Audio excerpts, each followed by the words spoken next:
Welcome to the Week 12 edition of NFL Weekly. I'm Nick Senafani. I'm Brenden Garula.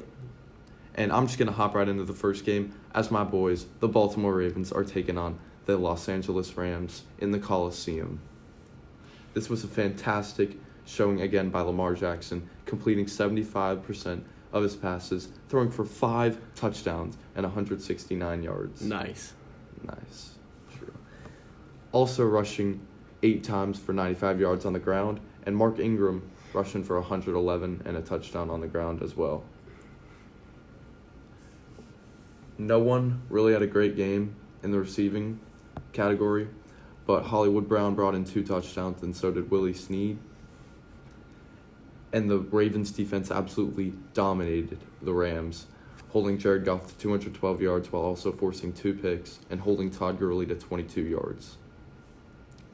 This was just another dominant showing by the Ravens, and they continue to look deadly as they go to 9-2 and the Rams go to 6-5. Next, we have the Jets hosting the Raiders, as the Jets have won 2 straight. Sam Darnold throws for 315 yards and 2 touchdowns. Le'Veon Bell still can't get anything rolling in this New York Jets offense, as he only can rush for 50 yards against this Raiders defense. There was nothing really good about this game other than that the Jets won for their 3rd straight week, and they moved to 4-7 as the Raiders dropped to 6-5. We head into a disgusting matchup between the 2-8 Washington Redskins and the 3-6-1 Detroit Lions. The quarterbacks in this game consisted of Jeff Driscoll, the backup to Andy Dalton last year, and Dwayne Haskins, the first-year rookie, who's struggled to begin his starting of his career. Both quarterbacks couldn't get anything going. Driscoll throwing for 207 yards, a touchdown, and 3 interceptions, while Haskins completes less than half of his passes for 156 yards, no touchdowns, and an interception. Bo Scarborough had 98 yards on the ground, and the leading rusher for the Redskins was Darius Geis, averaging just a little over 3 yards a carry, only putting up 32 yards. In the receiving game, nobody also stood out. This was a defensive showing, which you could predict, and the Redskins pulled this one out to win 19-16. Next, we have the Seahawks versus the Philadelphia Eagles, and then this was an ugly one for both teams. Both quarterbacks could not get to 300 yards, and they combined for three interceptions. But for the Seattle Seahawks, Rashad Penny rushed 14 times for 129 yards and a touchdown with a long of 58 yards. And for the Seattle receiving end, their leading receiver was Tyler Lockett with 1 reception for 38 yards. They could not get anything going through the air. And on the Eagles side of things, Carson Wentz completes 33 of 45 of passes, 256 yards, a touchdown, but 2 interceptions. Zach Ertz on the receiving end, hauling in 12 of his 14 targets, 91 yards, and a touchdown, getting back to his old self. But this cannot help out the Eagles as the Seahawks win this one 17-9. We head to Atlanta in a matchup between Jameis Winston and the Bucs and Matt Ryan and the Falcons. Jameis Winston had a respectable game, putting up 313 yards through the air while also accounting for 3 touchdowns, but of course his usual 2 picks. Matt Ryan, on the other hand, struggled, completing half of his passes for only 271 yards, no touchdowns, and a pick. Both teams couldn't get a rushing attack going, even though Ronald Jones rushed for a touchdown for the Bucs and Quadre Olison for the Falcons. On the receiving end, Chris Godwin continues to be an absolute beast, hauling in 7 receptions for 184 yards and 2 touchdowns with a long of 71. And Vita Vea, the 347-pound defensive lineman, catches a touchdown from Jameis Winston for the Bucs. Calvin Ridley had a nice game, hauling in 6 receptions for 85 yards and a touchdown, but this was not nearly enough as the Bucs take this one by 13, 35-22, and go to 4-7. Next, we got the Saints hosting the Panthers, as Kyle Allen has a great game for himself. 23 of 36 for 256 yards and 3 touchdowns. Christian McCaffrey on the ground, not the greatest game with a long of 9 yards, but he still had 64 yards and a touchdown. But through the air is where he really made the difference this game. He had 9 receptions, hauling in all 9 of his targets for 69 yards, nice, and a touchdown. Nice. And DJ Moore hauling in 6 of 9 targets, Nice. 126 yards, and 2 touchdowns. This Panthers offense looked amazing this game. But this is not enough, with Drew Brees completing 30 of 39 attempts, 311 yards, 3 touchdowns, and an interception. Michael Thomas, another great game, 10 out of 11 targets, 101 yards, and a touchdown. And Jared Cook, 6 receptions, 99 yards, and a touchdown. What a great game for this New Orleans Saints offense. Both of these offenses performed well, but in the end, the Saints win 34-31. As the Panthers kicker misses like a 30-yard field goal to lose the game. This one flicked. The Browns take on the Dolphins as they try to take a late surge into the season to try and get a wild card playoff berth. And they played very well this game. Baker throwing for 327 yards and 3 touchdowns, 2 of those going to Jarvis Landry, who had a fantastic game, hauling in 10 receptions for 148 yards, and Odell Beckham catching a long touchdown, but hauling in all around 6 receptions for 84 yards and a touchdown. And Nick Chubb rushing for 106 on the ground and a touchdown, and Kareem Hunt continues to find the end zone with a rushing touchdown for the Browns as well. This could be a coming out game, and they might get hot late season and sneak their way into the playoffs. There's not much to say about the Dolphins. The Browns take this one by 17 and go to 5-6. We got the Bears hosting the Giants, and Mitch Trubisky continues to be doo-doo. 278 yards, a touchdown, and 2 interceptions. But Allen Robinson continues to show out for his fantasy owners. 6 receptions, 131 yards, and a touchdown. On the Giants side of things, nothing can get going, as Saquon still cannot get his groove going after his injury, only rushing for 59 yards. And the Bears somehow pull away with this one, 19-14, and Mitch Trubisky still sucks. We go to Buffalo in a matchup between 2 Allen quarterbacks, Brenden Allen of the Denver Broncos and Josh Allen of the Buffalo Bills. Josh Allen won the battle of the Allens this game, but still didn't have a great showing, only throwing for 185 yards and 2 touchdowns, while also throwing a pick.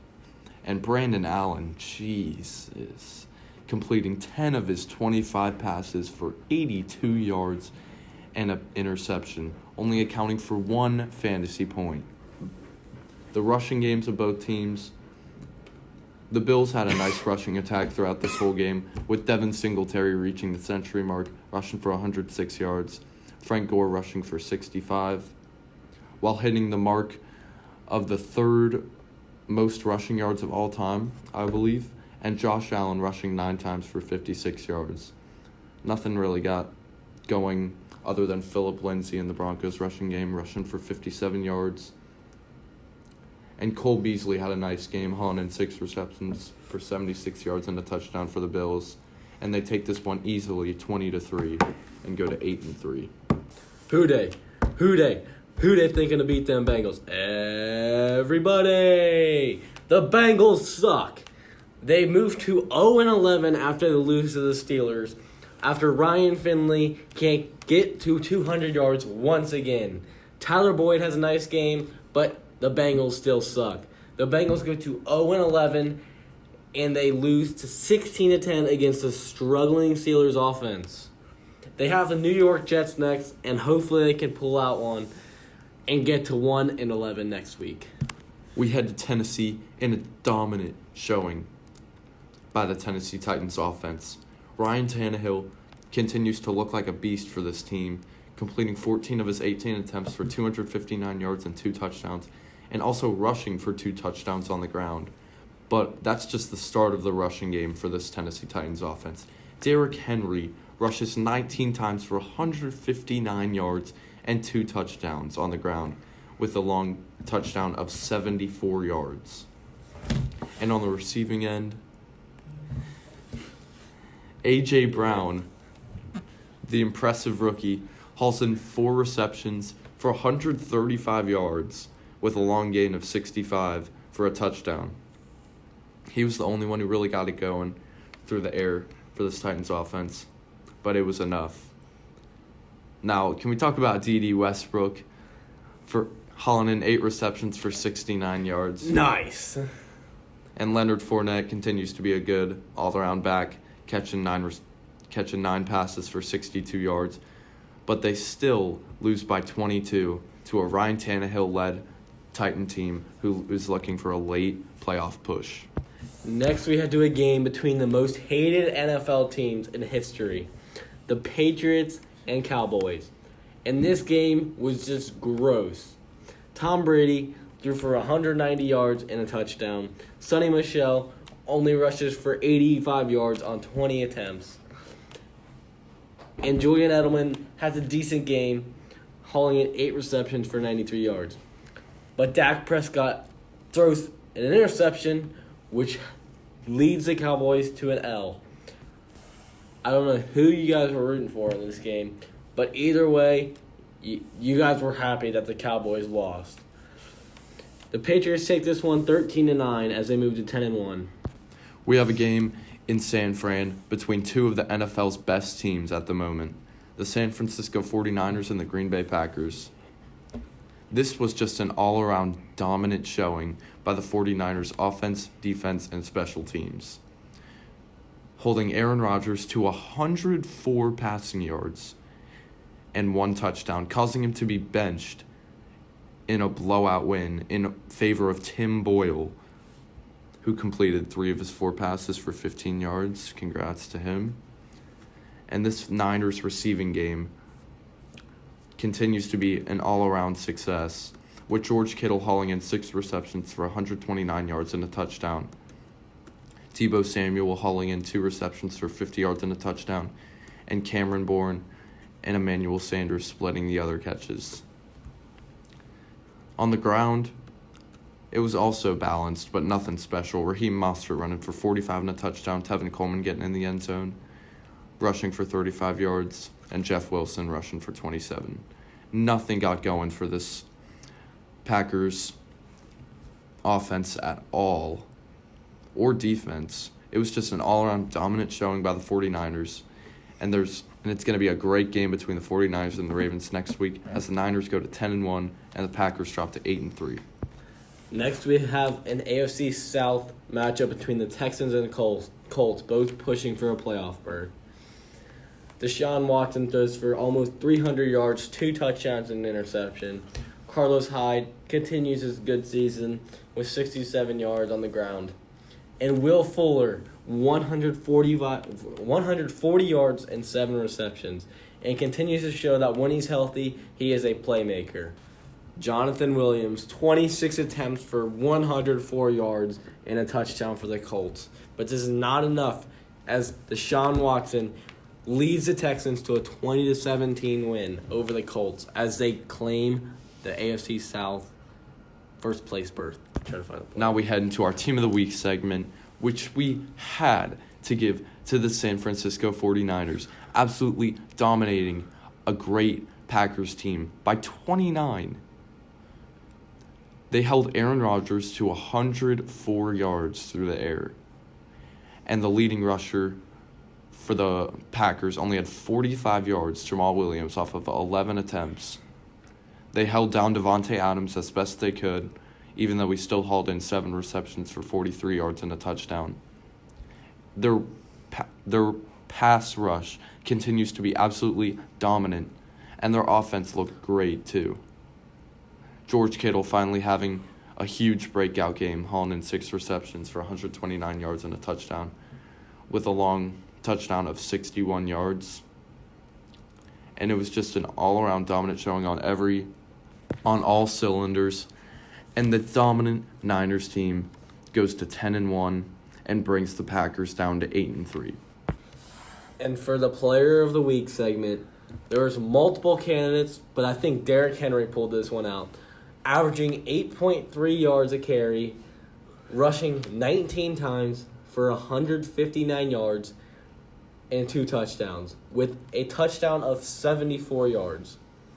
He just dominated this Jaguars defense for the second year in a row.